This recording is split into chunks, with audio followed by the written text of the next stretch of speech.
서울 남대문 근처의 오래된 한옥. 그 집 마당 한켠엔 아직도 낡은 우편함이 하나 남아 있었습니다. 요즘 세상에 누가 종이로 편지를 보내나. 이런 시대에 그 우편함은 거의 장식품처럼 남아 있었죠. 하지만 그날 그 낡은 우편함 속에서 나온 한 통의 등기봉투가 제 인생을 뒤흔들기 시작했습니다. LH 한국토지주택공사 도시재개발보상 통지서. 처음엔 스팸인가 싶었습니다. 하지만 떨리는 손으로 봉투를 열어 읽는 순간 눈앞의 숫자가 저를 얼어붙게 만들었어요. 토지보상금 152억 원 건물, 보상금 28억 원, 총합 180억 원, 112, 23. 고그이 몇 개야? 저는 순간 숫자를 세고 또 세었어요. 이게 현실인가 싶을 정도로 멍했습니다. 정신을 차리고 거실에 앉자 온갖 생각이 밀려왔습니다. 180억. 이 돈이 내 인생을 바꿀 수 있을까? 아니, 망가뜨릴 수도 있겠지. 며칠 전 이웃집 김 여사가 했던 말이 떠올랐어요. 요즘은 말이야, 재산 많으면 자식들이 더 무서워. 부모 죽이고 상속 챙기는 세상이야. 그 말이 그토록 현실적으로 들릴 줄은 몰랐습니다.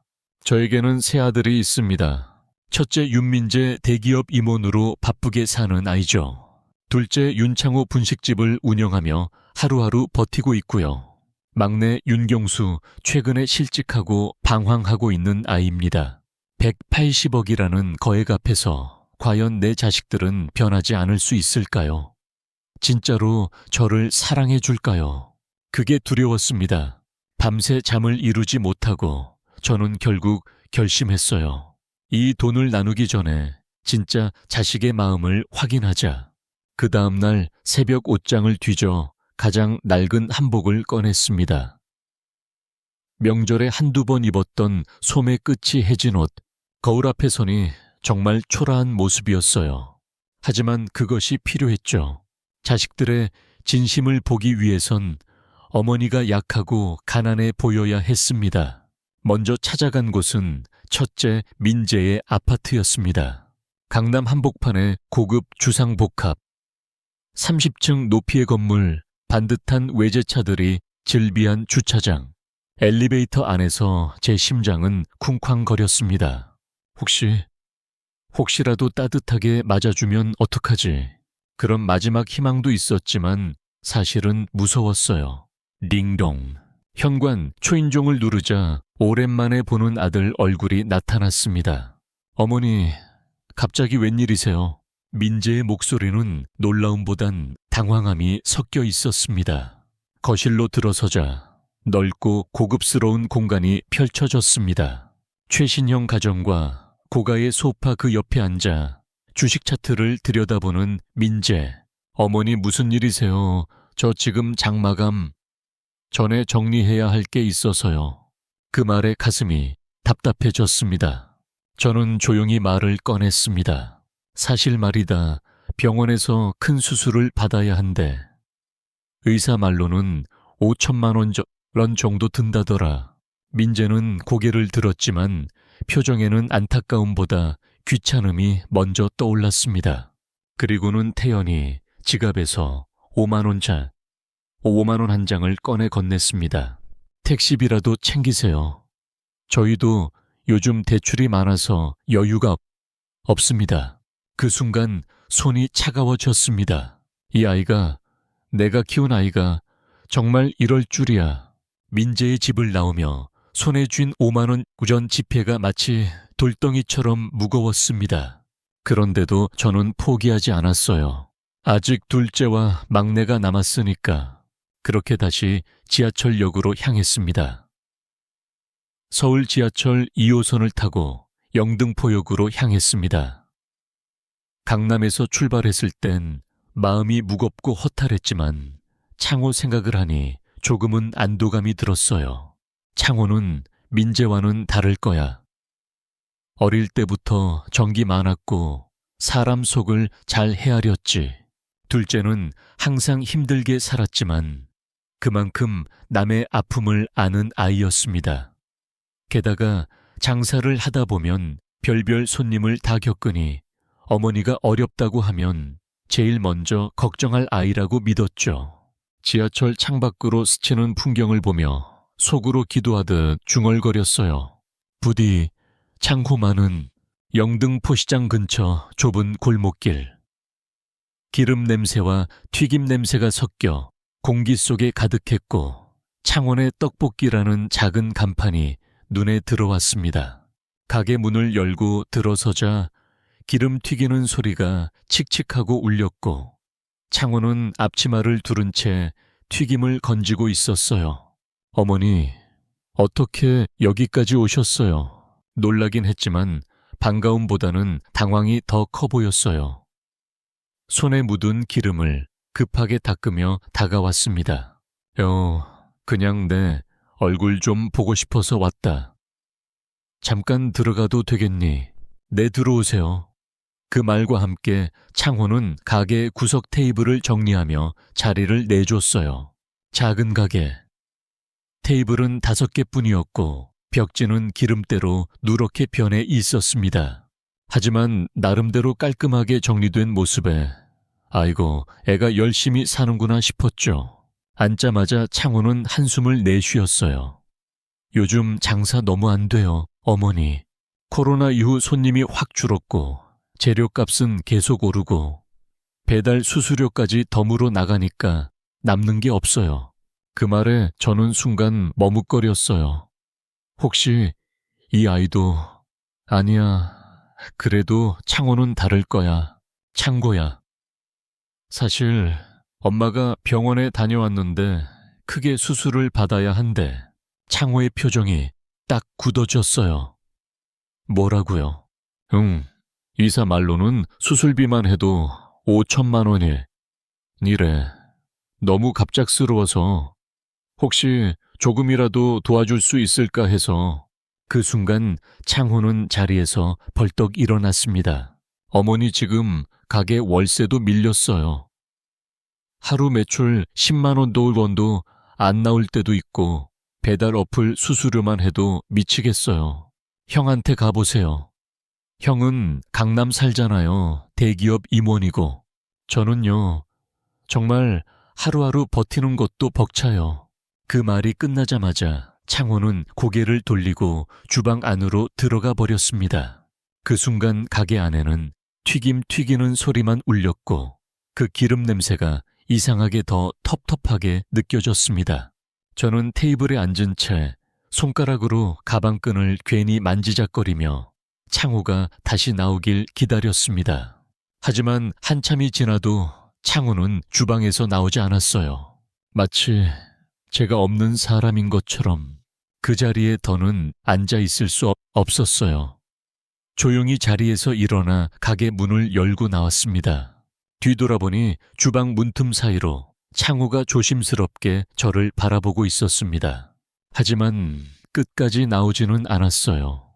가게 문을 닫고 골목을 나오는 길. 다리에 힘이 풀릴 것 같았습니다. 첫째는 5만 원을 던졌고 둘째는 아예 외면했네. 170억이라는 돈에 진짜 무게가 이렇게 사람 마음을 무너뜨릴 줄이야. 가슴이 텅 빈 것처럼 먹먹했고 눈물이 맺혔지만 꾹 참았습니다. 아직 경수가 남았어. 막내는 그래, 경수만은 다를 거야. 막내 경수는 어릴 적부터 착한 아이였어요. 형들이 게임하고 공부할 때도 저를 도와 주방일도 하고 명절엔 어깨도 주물러 주었던 아이. 가진 건 없지만 마음만큼은 늘 따뜻했던 막내였죠. 경수는 날 실망시키지 않을 거야. 그럴 리가 없어. 없어. 그 믿음 하나로 저는 다시 버스 정류장으로 발걸음을 옮겼습니다. 구로구의 작은 원룸촌. 좁은 골목 사이 노란 벽돌의 2층짜리 빌라. 경수가 사는 집은 그 건물의 1층 끝방이었습니다. 띵동. 문을 누르자 한참 뒤에야 문이 열렸고 경수가 부스스한 얼굴로 나왔어요. 머리는 헝클어져 있었고 술 냄새가 코끝을 찔렀습니다. 어머니, 갑자기 왜 들어오세요? 집안은 엉망이었어요. 맥주병이 바닥에 굴러다니고 싱크대엔 설거지가 수북했습니다. 조용히 거실에 앉으려는데 안방 문이 열리며 은주가 나왔어요. 경수의 아내 은주. 항상 얌전하고 인사성 밝았던 아이죠. 어머니, 안녕하세요. 표정이 어색했고 분위기도 싸늘했어요, 러요. 마치 무언가 다투고 있던 분위기. 경수야, 엄마가 사실 몸이 안 좋아서 병원에 가보니 수술을 받아야 한대. 수술비가 5천만 원 정도라는데. 경수는 고개를 떨구더니 소파에 털썩 주저앉았습니다. 어머니, 저희 지금 그럴 상황 아니에요. 다음 달이면 실직이고 은주는 아직 일자리도 못 구했고. 그 말에 은주도 고개를 숙였습니다. 죄송해요, 어머니. 저희도 지금 너무 막막해서 그 순간 내 안의 마지막 희망도 무너지는 듯. 됐어요. 세바 세 아들 모두 어머니를 외면한 거나 마찬가지였죠. 그래, 나는 돈이 없으면 존재 가치도 없는 사람이구나. 말없이 자리에서 일어나 현관으로 향했습니다. 그때 경수가 조용히 말했어요. 어머니, 죄송해요. 진심으로 정말 죄송합니다. 하지만 그 말조차 마음에 닿지 않았어요. 현관을 나와 골목을 걷고 있었습니다. 눈물이 볼을 타고 흐르고 있었어요. 스스로도 모르게. 그런데 그때였어요. 누군가 슬리퍼를 끌며 뒤에서 뛰어오는 소리가 들렸습니다. 어머니, 잠깐만요. 어머니. 뒤돌아보니 경수가 숨을 헐떡이며 달려오고 있었습니다. 어머니, 잠깐만요. 어머니. 골목길을 막 빠져나가려던 그 순간 등 뒤에서 절박한 목소리가 들려왔습니다. 숨을 헐떡이며 달려오는 슬리퍼 소리. 돌아보니 경수가 달려오고 있었습니다. 머리는 흐트러지고 발에는 슬리퍼 하나. 숨을 가쁘게 몰아쉬며 제 앞에 섰습니다. 어머니, 죄송해요. 정말 죄송해요. 경수의 눈에는 눈물이 맺혀 있었고 두 손으로 제 손을 꼭 잡았습니다. 그리고 그 자리에서 무릎을 꿇었습니다. 저 정말 나쁜 놈이에요. 엄마가 아프다는데 돈 얘기나 하고. 경수의 어깨가 떨렸습니다.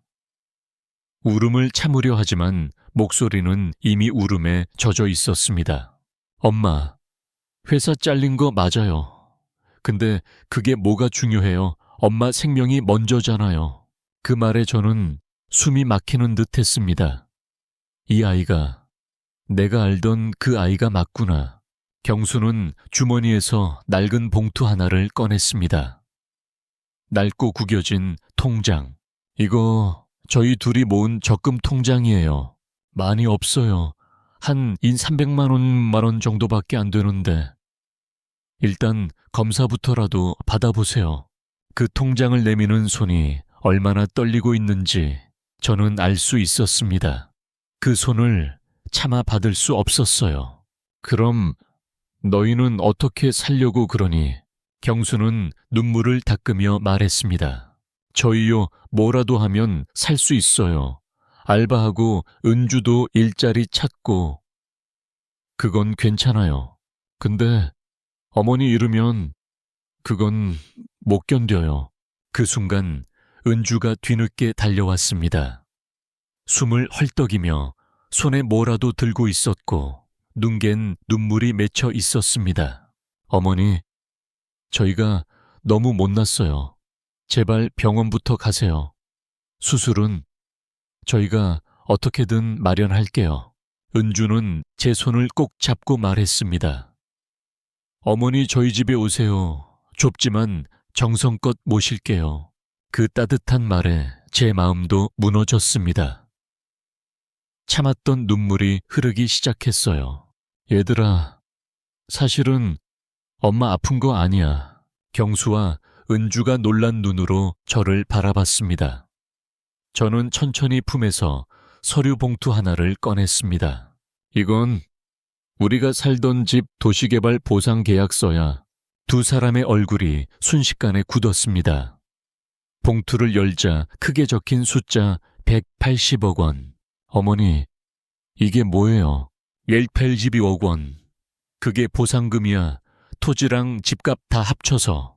경수는 어리둥절한 표정으로 제 얼굴을 보며 말했습니다. 그럼 아픈 건 거짓말이었어요. 응, 엄마가 너희들을 시험해 본 거야. 진짜 어려운 상황에서도 어머니를 사랑하는 마음이 남아있는지 확인하고 싶었어. 그 말을 들은 순간 경수의 얼굴이 굳어졌습니다. 그리고 분노에 찬 목소리로 말했어요. 어머니, 그건 너무해요. 돈이 있든 없든 우린 어머니를 모셔야 하는 거잖아요. 형들이 그렇게 했다고 우릴 똑같이 생각하신 거예요. 그 말에 저는 할 말을 잃었습니다. 미안하다. 정말 미안해. 엄마가 너무 오래 혼자 살아서 그랬나 봐.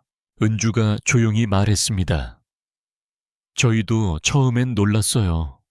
하지만 어머니가 왜 그렇게까지 하셨는지 이제는 알 것 같아요. 경수는 아직도 분이 안 풀린 듯 고개를 숙이고 있었습니다. 하지만 통장은 여전히 제 손에 쥐어져 있었고 그 안에 담긴 건 돈보다 큰 마음이었어요. 경수야, 너만이 진짜로 엄마를 걱정해줬구나. 그 말을 하자 경수는 조용히 눈물을 닦으며 고개를 끄덕였습니다. 바로 그때였어요. 골목 저편에서 자동차 소리가 들려왔습니다. 은주는 고개를 들어 그쪽을 바라봤고 경수의 얼굴에도 당혹스러움이 스쳤습니다.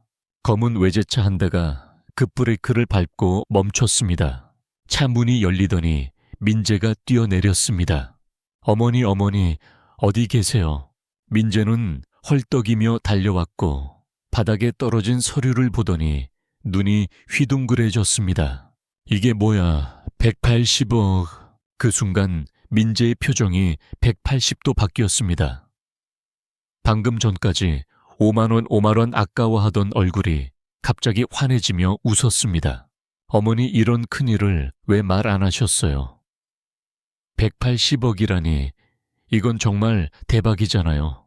그리고 제 팔을 잡으며 말했어요. 일단 저희 집으로 가시죠. 차에 모셔다 드릴게요.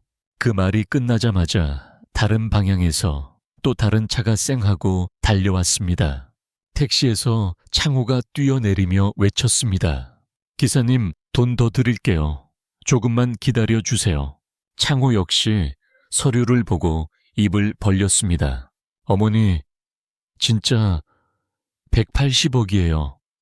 이건 로또보다 더 대박인데.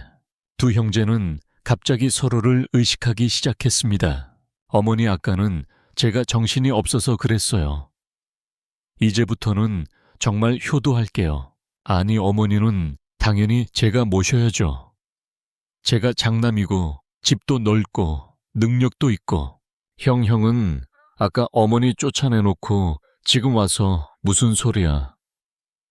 나는 그래도 빈손으로는 안 보냈잖아. 두 형제는 서로 멱살을 잡을 듯이 다가섰고 경수는 조용히 그 모습을 지켜봤습니다. 그 눈빛엔 놀라움과 분노가 함께 담겨 있었습니다. 이건 말이 안 돼요. 민재가 외쳤습니다. 창호도 고개를 끄덕이며 소리쳤죠. 어머니, 진짜예요. 180억 전부 경수한테 주신다는 게 사실이에요. 저는 고개를 끄덕였습니다. 그 순간 골목은 숨막힐 듯한 정적에 휩싸였습니다. 창호가 무릎을 꿇으며 말했어요. 어머니, 저희도 어머니 자식이에요. 그런데 왜 저희는 아무것도 못 받아요? 자식이면 자식답게 행동했어야지. 내가 병원비가 필요하다고 했을 때 너희는 어떻게 했는지 기억하니? 민재의 얼굴이 붉어졌습니다. 창호는 입술을 깨물며 눈을 피했죠. 5만 원 한 장 던져주고 아예 외면했던 거. 그게 너희의 자식이라는 모습이었어. 경수는 가진 게 없었지만 정말 내 손을 잡아줬어. 그렇다고 이 모든 돈을 한 명에게 몰아주는 건 불공평해요. 민재가 발끈했습니다. 법적으로도 상속은 균등하게 나누어야 해요. 어머니가 다 가지시고 돌아가시면 저희도 권리가 있는 거잖아요. 그 말에 저는 싸늘하게 웃었습니다. 그럼 지금 너희가 아쉬워서 이러는 건 결국 돈 때문이란 말이구나. 차후부터 이 돈의 존재를 알았다면 과연 너희가 날 사랑했을까? 경수가 조용히 말했습니다. 형들 이제 그만해요. 어머니 앞에서 이러는 거 너무 창피해요. 창호가 발끈하며 말했어요. 뭐가 창피해? 너도 돈 싫어하지는 않잖아. 네가 어머니 모신다고 해서 우리가 포기하라는 거야. 민재도 거들었습니다. 그래, 180억은 큰 돈이야. 이건 감정으로만 결정할 문제가 아니야. 그 순간 은주가 나섰습니다. 저희는 돈으로 어머니를 모시는 게 아니에요. 진심으로 가족이기 때문에 모시는 거예요. 민재는 비웃었습니다. 진심으로만 180억을 관리할 수 있어. 넌 직업도 없고 집도 작은데 어머니를 어떻게 모실 거냐. 창호도 한마디 덧붙였죠. 어머니는 편안한 삶을 살 자격이 있어요. 좁고 후줄근한 원룸에서 지낼 뿐이 아니야. 그 말에 경수가 한 걸음 앞으로 나섰습니다. 형들 그만해요. 어머니는 우리가 어떤 환경에 있든 따뜻한 마음으로 모시면 돼요. 집이 크고 작고가 중요한 게 아니에요. 마음이 중요한 거죠. 민재가 경수를 노려보며 말했어요. 넌 그냥 운이 좋았던 거야. 타이밍 좋게 효자 코스프레해서. 그리고 어머니도 지금 감정에 휘둘리고 계셔. 이건 이성적으로 다시 생각하셔야 해요. 그 말에 저는 손을 들었습니다. 그만. 더 이상 듣고 싶지 않다. 너희가 지금 하고 있는 말 전부 다 들었다. 180억이든 1000억이든 나는 그 돈보다 진심이 더 중요하다. 그리고 그 진심을 보여준 사람은 오직 경수와 은주뿐이다. 민재가 발끈하며 말했어요. 그럼 나랑 창호는 이제 자식도 아니란 말씀이에요. 그건 너희가 정한 거야. 돈이 없는 엄마를 밀어낸 것도, 지금 이렇게 갑자기 달라진 것도, 이 모든 게 너희가 어떤 자식인지 이미 증명한 셈이야. 창호는 고개를 떨구었습니다. 민재는 이를 악물며 말했죠. 이건 정말 말도 안 돼. 저는 봉투를 다시 꺼내 들었습니다. 그리고 두 아들 앞에서 말했어요. 이 보상금은 전부 경수와 은주에게 준다. 단 한 푼도 너희 둘에게는 남기지 않겠다. 가라. 다시는 내 앞에 나타나지 마라. 그 말에 민재는 당황한 듯 멈칫했지만 곧 이어 소리쳤습니다. 어머니, 제발요 한 번만 더 생각해 주세요. 전 진짜 반성하고 있어요. 이대로면 우리 인생은 끝이에요. 제발요 한 번만 봐주세요. 창호도 바닥에 엎드려 울부짖었습니다.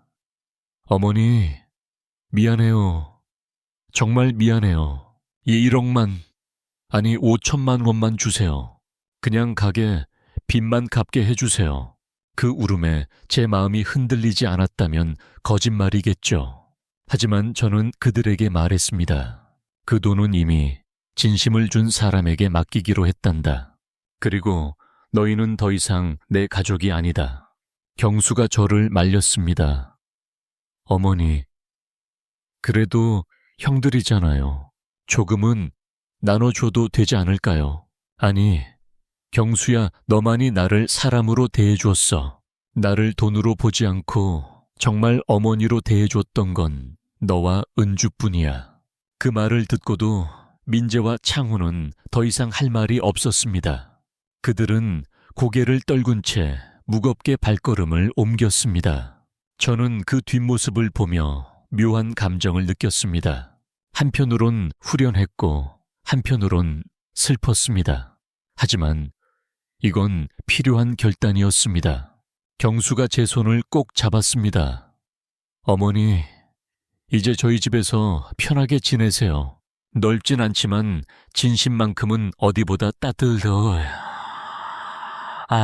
할까요? 은주도 웃으며 말했습니다. 어머니, 저희가 더 열심히 살게요. 그리고 어머니가 계셔서 우리도 변할 수 있어요. 그날 이후 저는 경수 부부의 집으로 들어가 살게 되었습니다. 좁은 원룸이었지만 그 어떤 궁궐보다도 따뜻한 공간이었죠. 비록 방 하나 거실 하나뿐인 구조였지만 정기 넘치는 그 집에서는 숨 쉬는 공기마저 포근하게 느껴졌습니다. 어머니, 이리 앉으세요. 오늘은 된장찌개에 두부도 넣었어요. 은주가 내 앞에 밥상을 차려줄 때마다 나는 마음 깊은 곳에서 따뜻함이 피어났습니다. 사실 젊은 부부의 삶에 노모 하나 끼어드는 것이 얼마나 불편할 수 있는지 잘 알고 있었습니다. 하지만 은주와 경수는 단 한 번도 불편한 기색을 보인 적이 없었어요. 어머니는 저희 가족이에요. 당연히 함께 살아야죠. 경수의 그 한마디에 내 눈시울이 다시금 붉어졌습니다. 돈이 아니라 정으로 모시는 가족. 이제야 진짜 가족의 의미를 되찾은 것 같았죠. 하루는 새벽에 일어나 조용히 거실로 나왔는데 경수가 노트북을 켜고 무언가를 적고 있었습니다. 이 시간이면 자야지. 무슨 일 있니? 에요, 어머니. 사실 내일 면접이 있어서 준비 좀 하려고요. 일단 계약직이긴 하지만 그래도 다시 일 시작해 보려고요. 그 말을 듣고 나는 아무 말 없이 등을 쓰다듬어 주었습니다. 그래, 잘했다. 그 마음이 고맙다. 며칠 뒤 은주도 편의점 야간 알바를 시작했습니다. 낮에는 집안일을 도맡고 밤에는 피곤한 몸을 이끌고 나가 일하던 은주. 어머니 힘들어도요. 제가 할 수 있는 만큼 도와드리고 싶어요. 그 말에 나는 혼자 방 안에서 눈물을 삼켰습니다. 이 아이들은 정말 세상 무엇과도 바꿀 수 없는 존재들이었어요. 하루는 경수가 퇴근하면서 작은 상자를 들고 왔습니다. 어머니, 사실 이거 드리고 싶었어요.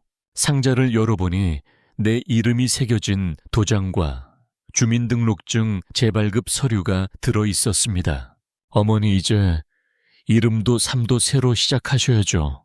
그 말에 나는 손을 덜덜 떨며 서류를 쥐었습니다. 평생을 무명처럼 살아왔던 나에게 이 작은 서류 한 장이 존재를 증명해주는 가장 큰 선물이었어요. 그날 저녁 셋이서 둘러 앉아 먹은 저녁밥은 그 어느 날보다도 맛있었습니다. 된장찌개, 멸치볶음, 김치 하나.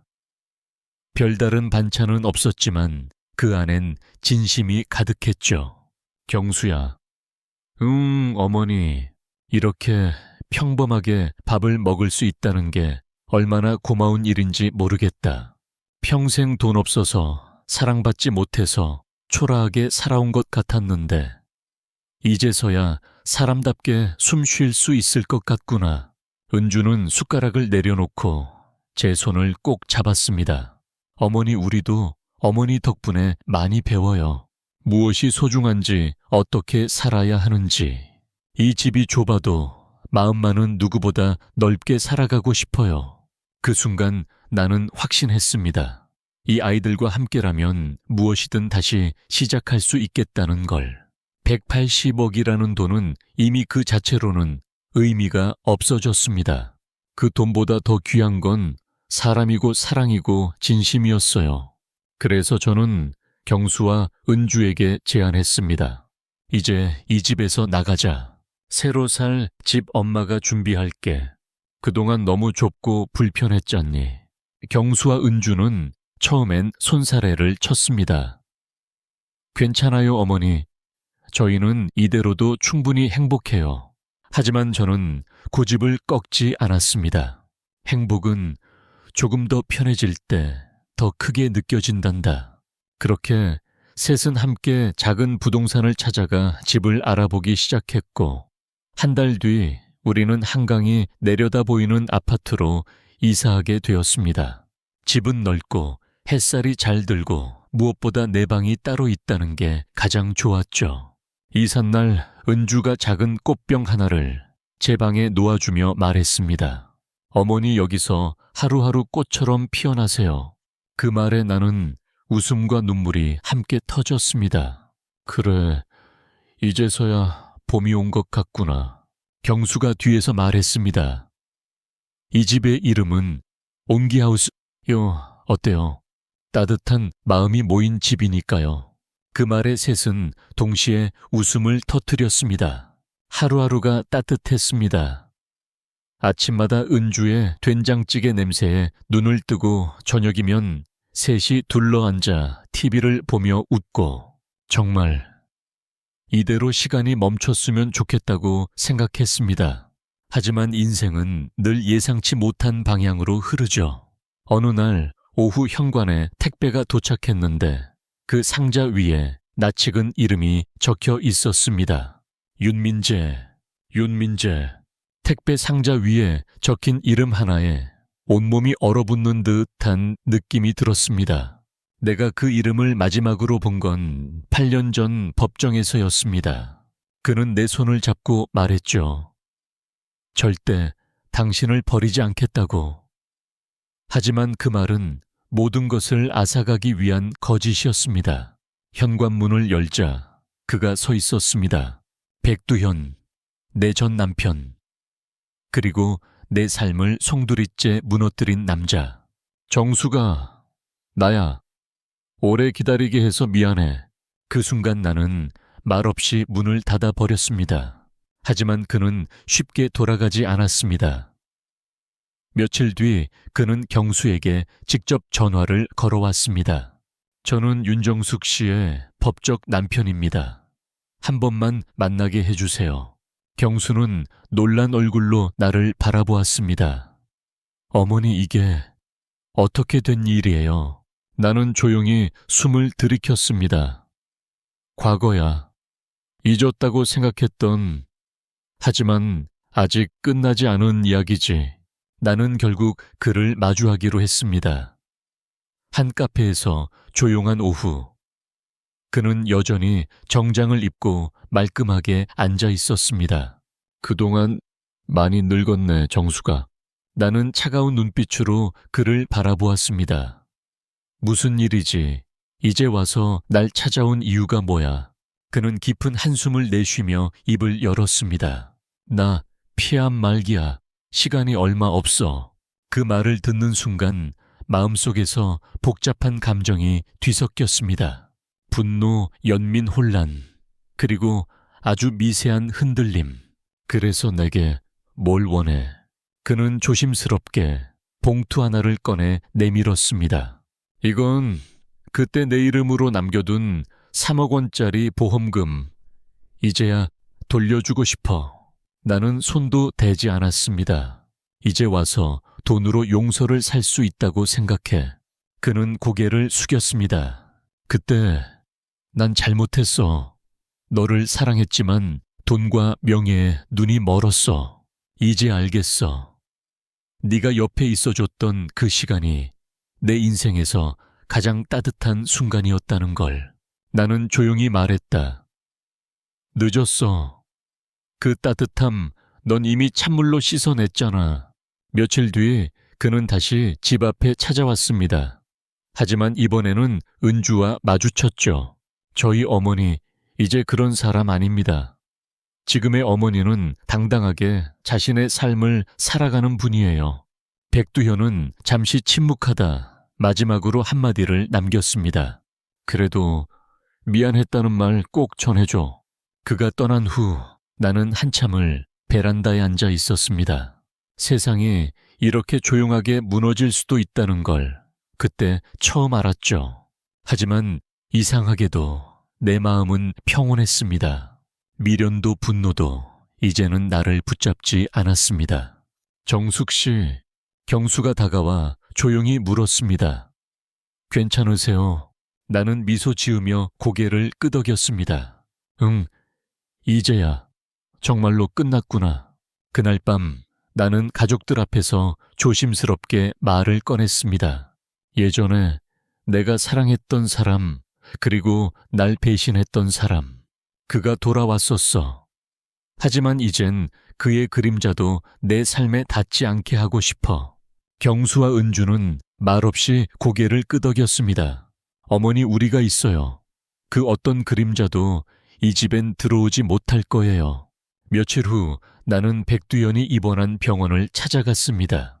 그는 말없이 나를 바라보다 약한 목소리로 말했습니다. 와주어서 고맙다. 나는 침묵 속에 의자에 앉았습니다. 당신에게 받은 상처는 평생 지워지지 않을 거야. 하지만 이젠 그 상처가 내 인생을 지배하지 않도록 용서해주고 싶어. 그는 조용히 눈을 감았습니다. 그 말 한마디만으로도 충분해. 나는 병실을 나오며 긴 한숨을 내쉬었습니다.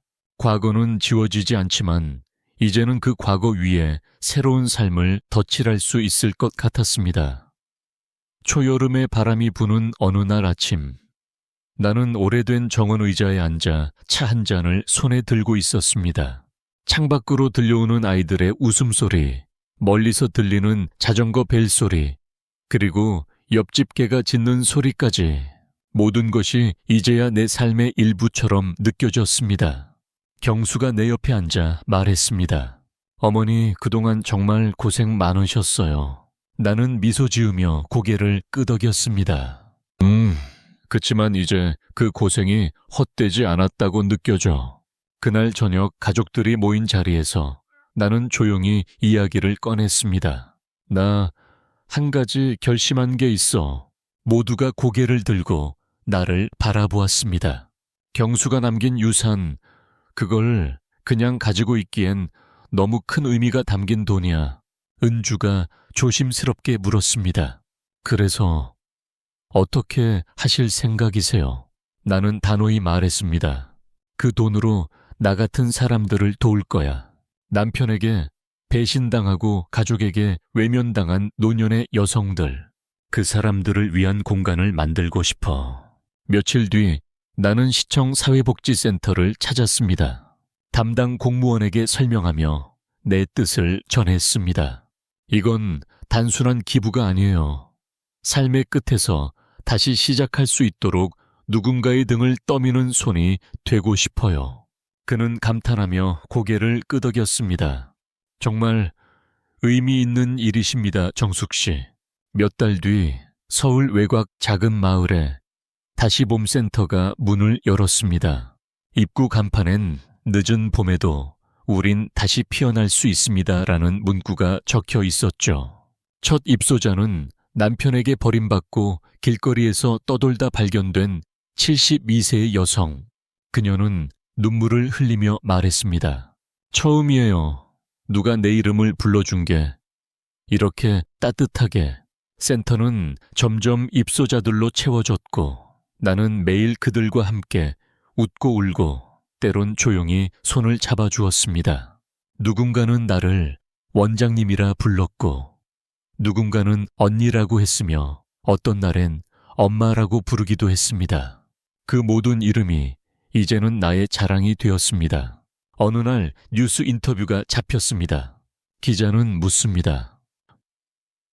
엘베일지옥이라는 거액을 포기하고 이 길을 선택하신 이유가 뭘까요? 나는 조용히 대답했습니다. 1,800억은 숫자지만 진심은 온도예요. 그 온도가 누군가의 삶을 다시 피어나게 할 수 있다면 그게 더 값지다고 믿어요. 몇 주 후 나는 편지 하나를 받았습니다. 보낸 사람 백두현.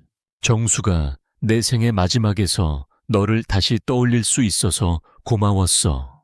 그때 널 사랑했는지 지금에서야 확신할 수 있어. 부디 내가 피운 진심이 많은 사람들에게 닿길 바란다. 편지를 덮으며 나는 조용히 눈을 감았습니다. 이제야 진심이 닿았구나. 가을이 시작될 무렵 다시봄센터는 정식 복지법인으로 등록되었고 점점 더 많은 사람들이 찾아왔습니다. 그곳엔 이름 없이 살아왔던 많은 그녀들이 자신의 이름을 되찾고 있었죠. 그리고 나 역시 내 이름 윤정숙을 처음으로 자랑스럽게 부를 수 있게 되었습니다. 어느 날 한 청년이 센터를 찾아왔습니다. 그는 말했습니다. 어머니께서 이곳에서 정말 많은 위로를 받으셨대요. 돌아가시기 전 정숙 씨가 나를 다시 사람으로 만들어줬어 라고 하셨습니다. 나는 조용히 고개를 숙였습니다. 그 말, 그 한마디면 충분해요. 그날 밤 나는 옛날 일기장을 펼쳤습니다. 첫 장에는 이런 문장이 적혀 있었습니다. 나는 누구일까? 누군가의 아내, 누군가의 어머니가 아닌 나라는 이름으로 살아갈 수 있을까? 나는 그 밑에 새로 적었습니다. 이제는 안다. 나는 윤정숙, 진심으로 살아가는 사람. 마지막 인사. 여러분, 여기까지 이야기를 함께 해주셔서 감사합니다. 이 이야기가 당신의 마음에도 따뜻한 온기가 되어 닿기를 바랍니다. 우리 모두 다시 피어날 수 있습니다. 봄은 언제나 다시 옵니다.